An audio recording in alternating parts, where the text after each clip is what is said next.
Hi everyone, so in today's video we're going to talk about the last drawing style or technique that we need to look at before we start looking at your actual designing yourself. So obviously we've looked at isometric drawing for your quick freehand sketching, your 2-point perspective, typically used for your architectural based projects, and then your orthographic drawing, which showed your front, side, back, top views, quite engineering based. So the last one we're going to look at is the exploded drawing. So hopefully you've seen something similar to this before. If you've ever put something like an IKEA piece of furniture together, in the instructions you typically see a drawing like this. So the whole point is to have this so it shows you how something goes together. So I am going to go over the technique for drawing this by hand, but a big benefit to developing your CAD skills is once you've drawn in 3D in CAD, you can do the exploded drawing really easily. So just go over the basics of it. So essentially you start with your drawing the whole object in the middle of the page, and then you'll see all these lines coming outwards. So essentially it just looks like all the parts have just come out from the center line, so that everything should go back together again where it is. The benefit being, if there's any like screws or parts that go together and anything, you can see where it would go. You will have to be able to produce an exploded drawing of your final product that you make in the second year. So it is going to come up. Like I said, we're going to show you how to do it by hand, but being able to do it in CAD is a lot better as well. I'm just going to show you quickly as well how easy it is to do in CAD. So I've just got a random project that I've done in CAD before. So I've got my final product here. Now if I was going to do my exploded drawing, all I would need to do is just lift up my parts like that, and you could see that would be my exploded drawing. So that's how easy it would be if you had CAD. You could literally just explode out all your different parts. Now obviously I'm going to show you how to do it by hand as well, but do just be aware of that. And I know I keep pushing for us to learn our CAD, but it just makes your life a hell of a lot easier going forward.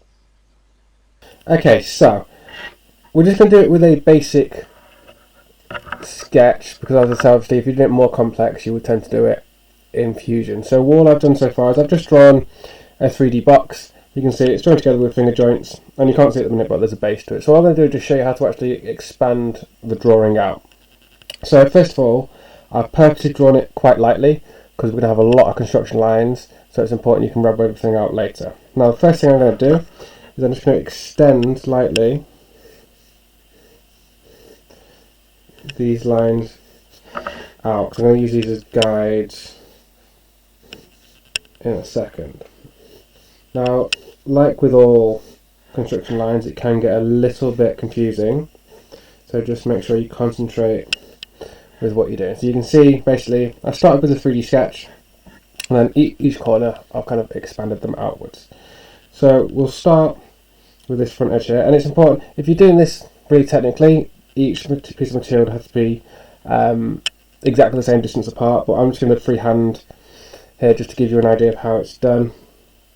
So I'm going to start off doing this. Now the reason I said it can get a bit confusing because obviously now I'm drawing and I've got a sketch underneath what I'm doing.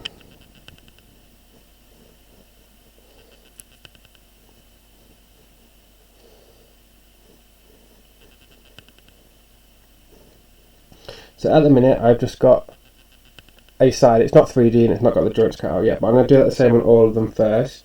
So what should happen is the distance between there and there should be the difference between the distance there and there. Now I'm just going to roughly do it just so this video doesn't take too long. But you see that I'm using these construction lines here so I know how far to go. So you see roughly distance there and there's the same, do the same over here.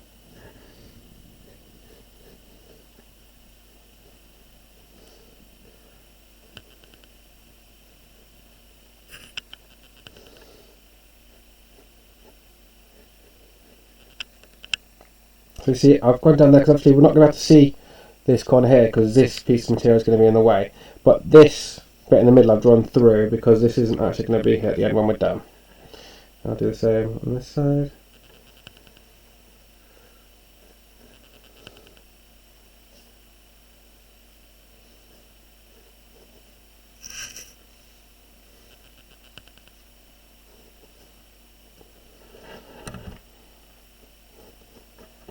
like that. So you can see, oh, that's a little bit off.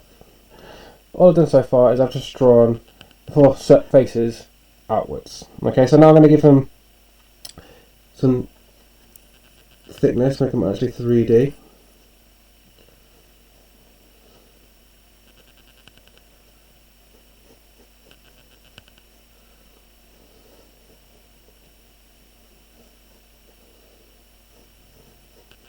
At the minute some looks see-through, but again we'll go through thickening lines at the end just to make it look more realistic.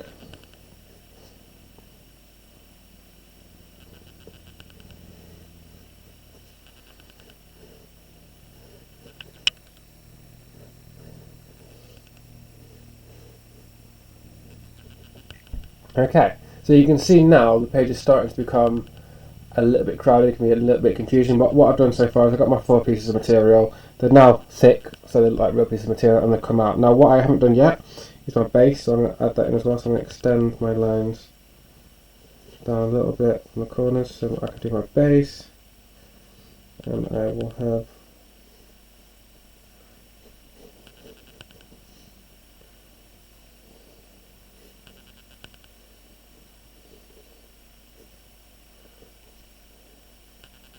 like that, so you can see that my base and there, but that's a little bit off, so it's come out a little bit more like that. Give it a little bit. Okay, so obviously I've drawn this so I've got finger joints in it, so I'm going to just tidy that up and make sure that my joints are all in line with where they should be.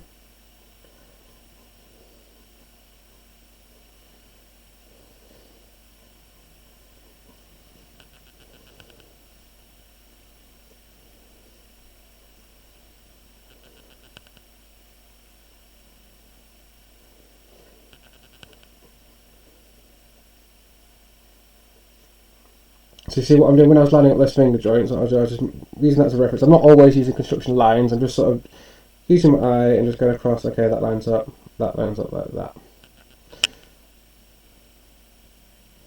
So I'm going to do the same again. Let those line up.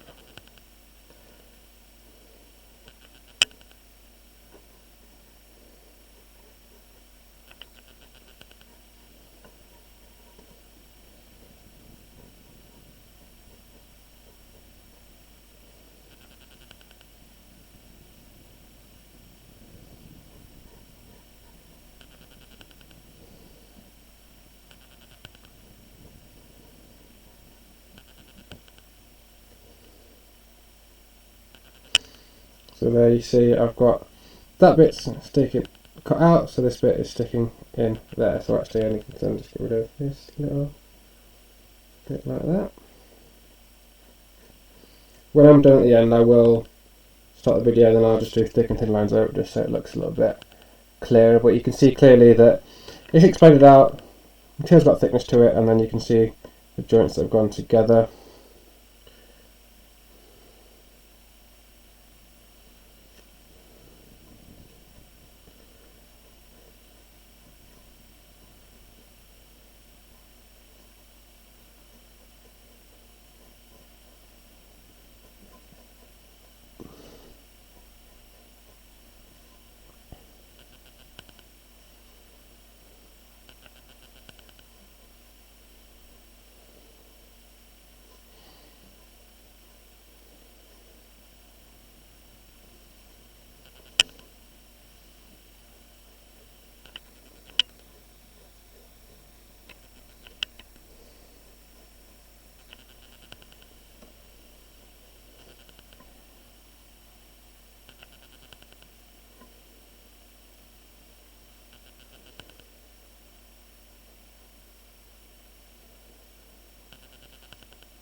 Okay, so what you can see there, and I'll go with pencil just quickly so you can see it now. So I've got my 4 parts.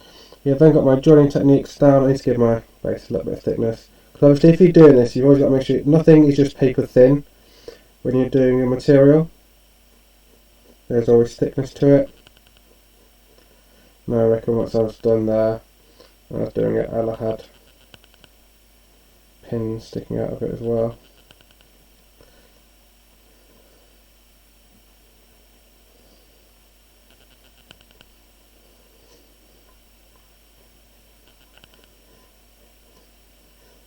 So you would not need to add colour, so you would need to render this particular drawing. This would just be done in black and white.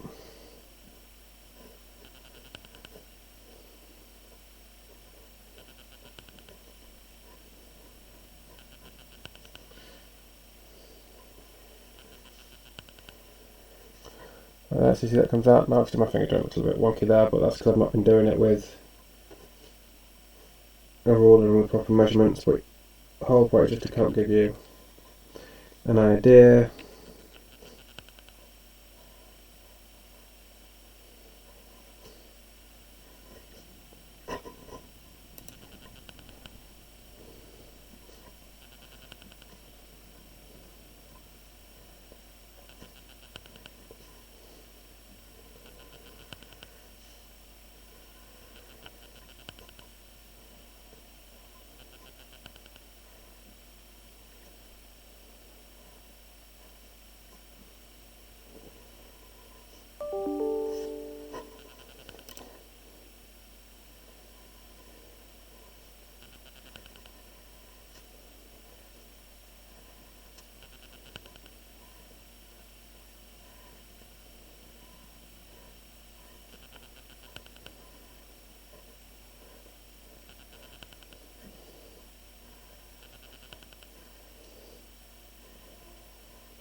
Okay, like that. So you can see now that I roughly had my 3D sketch there nice and lightly. You can still see it quite clearly. All the material has been exploded outwards. You can see the joining techniques. You can see that I've used finger joints going in. Now obviously if I was doing this properly and sitting down in detail, I would obviously make sure that my finger joints were in line. There's a few instances where it's a little bit off, so you see obviously that should line up there. But you can see where everything lines up. You see nothing is actually joined together. But if it was all to be closed back down together, you'd see how it would all fit. You can see the fact that actually the base would have had pins in it, so that's how that would all go together. Have a go. It doesn't need to be an overly complicated practice. Like I say, for the most part we'd end up doing it in CAD because it's a lot easier to do, but it's important for us to understand the concept of doing your exploded drawing. If you've got any questions, if you just send me an email.